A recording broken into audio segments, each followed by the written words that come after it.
وجود، كان سؤال هل من وجود هذا الفيروس في العراق أم لا. اليوم احنا كنا حايرين ما بين مؤيد ورافض.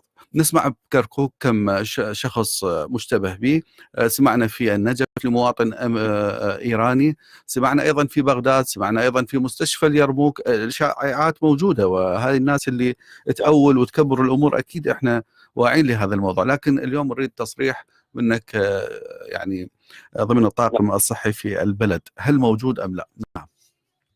ابتداء نقول اول شيء رسالتنا للشعب العراقي انه يجب ان يعتمد المواقع الرسميه الصحيحه والوكالات المسموعه او المرئيه نعم. اللي هي المعتمده، ولا يعتمد على مواقع التواصل الاجتماعي، وذلك لانه الكثير حقيقه من مواقع التواصل تحاول بث الرعب والفتنه داخل الشعب العراقي. الحالات المؤكده الاكيده بالعراق هي 4 حالات من عائله واحده في كركوك كانت جايه من ايران، وواحده في النجف لوافد ايراني طالب دراسات اقليميه، ومؤكد ايضا حاله واحده في بغداد.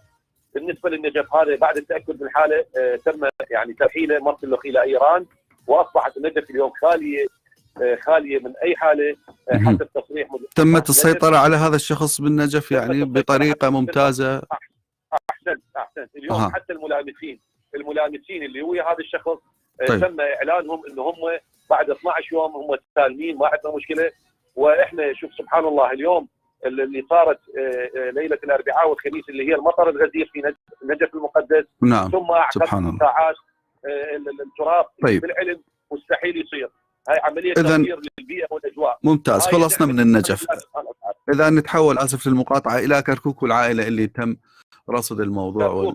كركوك والعائله ايضا الحاله مستقره، وهم لحد الان سالمين. لم تسجل اي حاله وفاه عندنا بالعراق من هذا المرض، وحتى الحاله الموجوده في بغداد ايضا مسيطر عليها، محجوره وتحت العلاج. هي يعني ما واصله لمرحله الحرجه او حاله مرحله الموت. دكتور، بما انه دخل للبلد هذا الفيروس، اذا نكون واقعيين، هل طرق الوقايه، التحفظ، الحجر، اليوم اكو جديه بالمحافظه بعدم انتشار هذا الفيروس من الطاقم الطبي وكوادرنا؟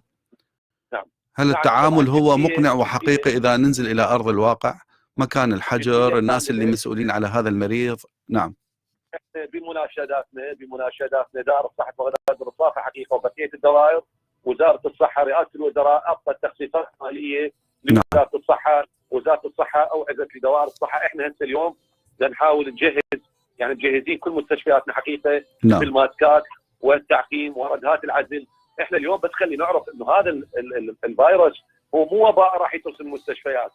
احنا والمستمع اللي قالت انه احنا الوافدين اللي يدخلون، احنا الوافد اللي يدخل مثلا اذا كان من مدينه قم، فاذا ما عنده اعراض ما عندي مشكله بالموجود، هذا يراقب لمده يعني 14 يوم. اذا ما عندي مشكله بالاعراض هذا 14 يوم، لانه هذه مو معقوله احجر مئات الالاف الناس اللي جايه، ما عندي هيك امكانيه البلد يحضر، لكن نوضعه تحت المراقبه. نعم. اليوم احنا من خلال قناتكم